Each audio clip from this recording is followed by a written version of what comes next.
Satu, dua, tiga.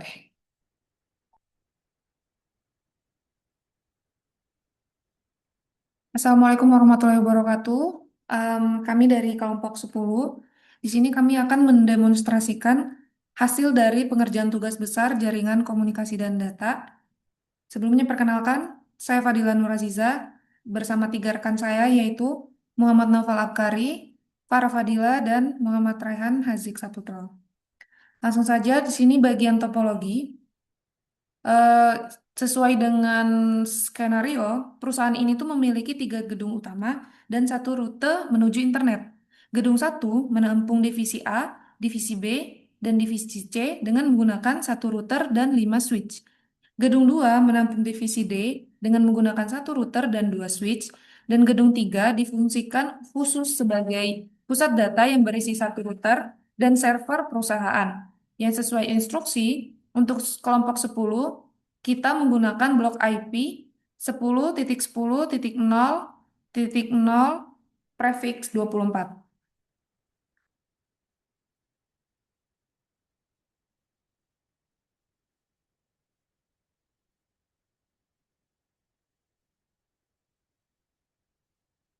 Oke, untuk selanjutnya mengenai perhitungan VLSM sebentar.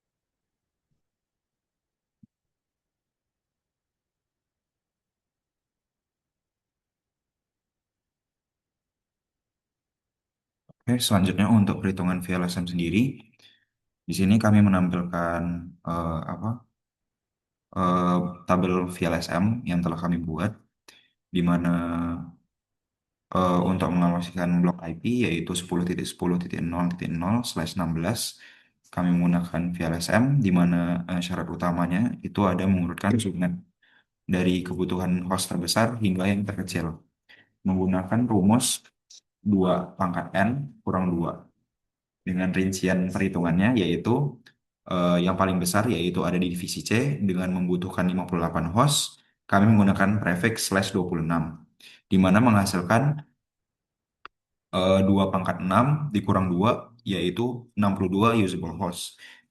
Kemudian kita masukin network address-nya yang awal yaitu 10.10.0.0. Kemudian yang kedua ada yang paling besar itu ada divisi B, di mana kita membutuhkan 51 host. Dengan prefix slash 26, kita dengan 62 usable host, di mana itu merupakan opsi yang paling efisien. Berlanjut dari yang tadi, network address-nya yaitu jadi 10.10.0.64. Kemudian ada yang ketiga yaitu divisi D, di mana divisi D ini membutuhkan 40 host. Kami menggunakan prefix 26 lagi. Kemudian dilanjutin dengan network address-nya yaitu 10.10.0.128. Kemudian yang keempat ada divisi A, di mana divisi A ini membutuhkan 17 host. Nah, kami turun menggunakan prefix slash 27 yang menyediakan di maksimal itu 2 pangkat 5 kurang 2 yaitu 30 usable host. Kemudian untuk network address-nya yaitu jadinya 10.10.0.192. Kemudian yang kelima ada untuk subnet server sendiri di gedung 3 kami mengalokasikan prefix slash 29 yang dimana menyediakan ruang untuk 6 usable host dimulai di network address-nya yaitu 10.10.0.224. Kemudian yang terakhir untuk point to point antar router karena masing-masing hanya menghubungkan dua perangkat, kami memotongnya menggunakan prefix slash 30 di mana untuk network address-nya berurutan yaitu 10.10.0.232, kemudian 10.10.0.236, kemudian ada 10.10.0.240 untuk jalur internetnya. Nah, eh, kemudian untuk demo konfigurasi alat sendiri sebentar.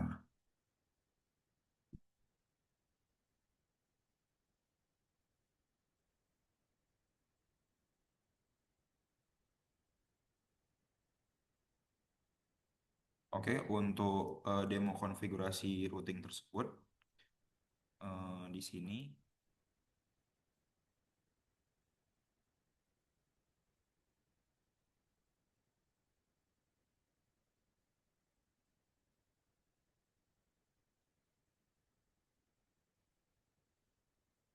di sini kalau kita show IP root itu sendiri, kita bisa melihat seluruh IP address yang telah dikonfigurasi dengan PC-PC, server, dan antarmuka sesama router.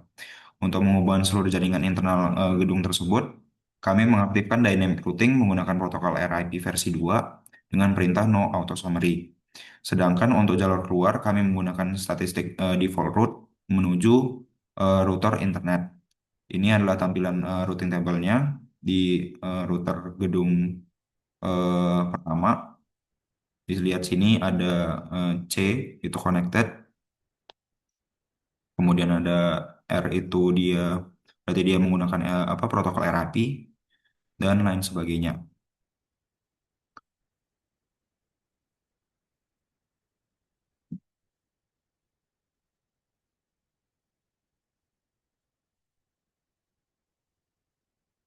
Baik, selanjutnya saya akan melanjutkan tentang demo connectivity atau JPing.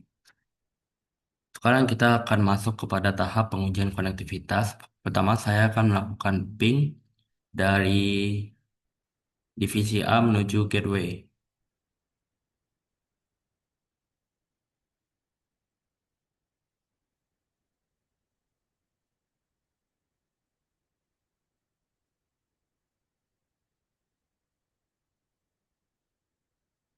Ini saya akan menguji untuk tes ping pada PC 1 dengan 10.0.193.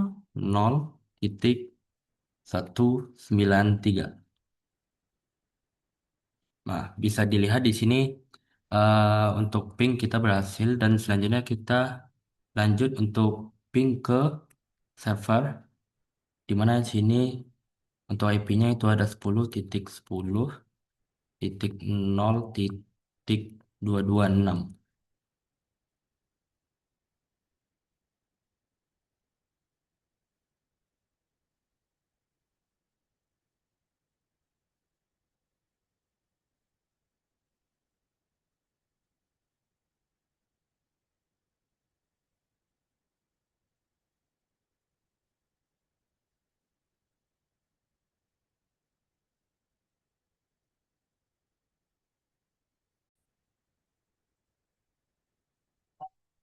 Baik, sebelumnya saya minta maaf karena ada kesalahan dalam pemasukan IP.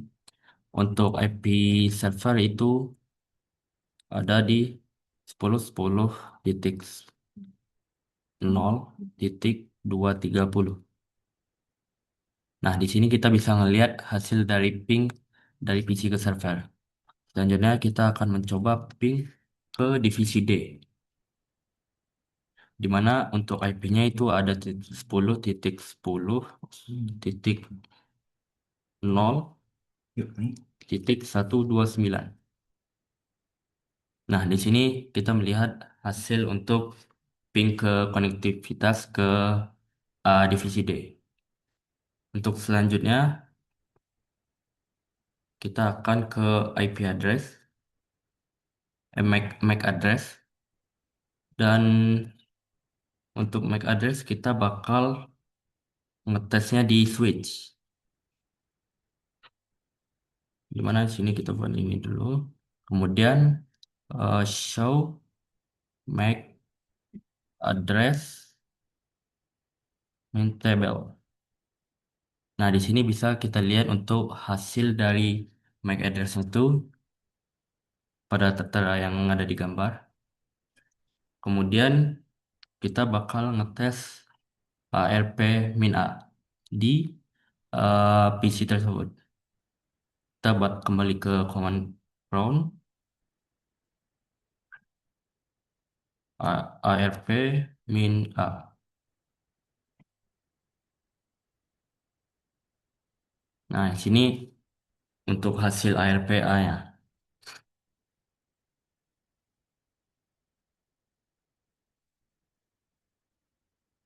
Baik, selanjutnya itu adalah maaf.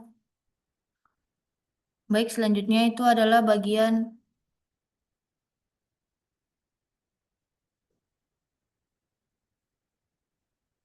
Di sini tuh kita bakal melihat bagaimana sih simulasi yang terjadi di dalam Cisco Packet Tracer ini, yaitu pertama kita akan mengaktifkan fitur simulasinya dulu. Setelah itu kita akan membuka salah satu PC. Nah, ini kita ulang aja, jangan tunggu yang ini. Terus kita masukkan domain yang sudah dibuat pada DNS. Mungkin agak lama, yaitu kelompok 10.com. Nah, di sini bisa kita lihat udah mulai jalan DNS-nya. Agar cepat, kita percepat saja.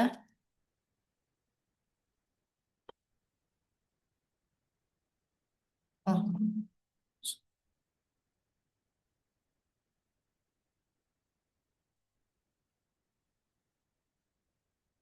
ini Cisco.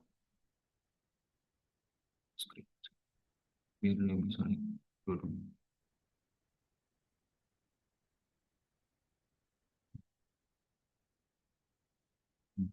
Baik, lanjut. Agar lebih cepat, kita percepat saja proses ini ya. Bisa dilihat sudah masuk ke TCP, HTTP, dan akhirnya menampilkan si web servernya ini. Nah, untuk melihat lapis-lapisnya itu kita bisa membuka DNS yang paling terakhir di bagian sini. Bisa dilihat di sini di layar 7 ada DNS dan di layar 4 ah, bisa dilihat pada layar 7 itu ada DNS. Terus pada layar 4 yaitu di transportnya itu menggunakan UDP dengan port 53 dan port 1025. Untuk melihat si TCP-nya kita bisa membuka pada bagian HTTP. Anggapnya kita buka bagian ini. Di sini kita bisa melihat, ini baru IP header karena dia baru membaca si IP-nya. Kita bisa lihat di HTTP ini. Di HTTP ini kita tuh bisa melihat ada transportnya itu berupa TCP dengan search port itu 80 dan 1025. Baik, selanjutnya untuk bagian akhir, untuk bagian bonus, kami akan mengecek apakah si IP address ini bisa mendapatkan DHCP, IP DHCP secara langsung. Yaitu dengan cara, ini kan yang awalnya statik, kita akan mengubah jadi DHCP. Kita akan menunggu si requesting IP address-nya ini. Saya akan ubah kembali ke real time agar lebih cepat. Lanjutnya ini. Nah, bisa kita lihat DHCP itu bisa menerima si rute apa IP terbaru dengan menggunakan DHCP. Mungkin cukup sekian dari demonstrasi kelompok kami, kurang dan lebihnya mohon dimaafkan. Assalamualaikum warahmatullahi wabarakatuh.